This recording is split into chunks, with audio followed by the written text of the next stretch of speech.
So hello everyone, welcome to my new mini vlog. আর তোমরা দেখতে পারছো আমার সামনে আগের দুটো ব্লগ, মানে চ্যালেঞ্জ না, সব রেস্টুরেন্টে গিয়ে এক্সপ্লোর করবো, মুখ থেকে খাওয়ান। তো আমার সাথে তো বেশি বেশি বাজেট নাই, দিকা আস্তে আস্তে আমি আগে গেছি, ঠিক আছে গাইজ। তো আজকে আমি আইসি সিলেকশনে। তো সিলেকশন থেকে তিনটা এগ রুল, ঠিক আছে, এগ রুল। তো এগ রুল নিয়ে খাইমু, দেখবো কিরকম কোয়ান্টিটি দেয়, কিরকম প্রাইস থাকবো, ঠিক আছে গাইজ। তো তোমরা দেখাইমু আর তোমরা থাকো আমার লগে, ঠিক আছে। তো তোমরা দেখাই मैंने तुझको चुना है দেখতেই পারায় লইছি এগ রুল। তো কত প্রাইস? একটা এগ রোল 160। 160 টাকা। তো ভাই দাদা কোয়ান্টিটি তো অনেক বেশি দিতে, আর মানে পার এগ রুলের প্রাইস হলো 40 রুপিস, ঠিক আছে গাইজ। তখন দেখবো খাইয়া কিরকম কোয়ান্টিটি, ঠিক আছে। চলো।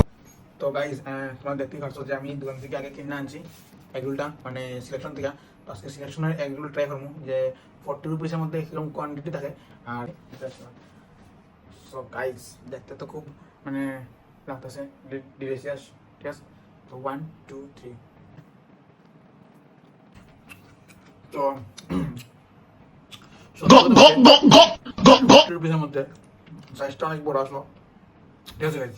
আর ভিতরে প্রায় তোমার চিলি সস, তারপরে তোমরা শসা, পেঁয়াজ, তারপরে আরও কিছু কিছু তার মশলা আর সস, টমেটো সস।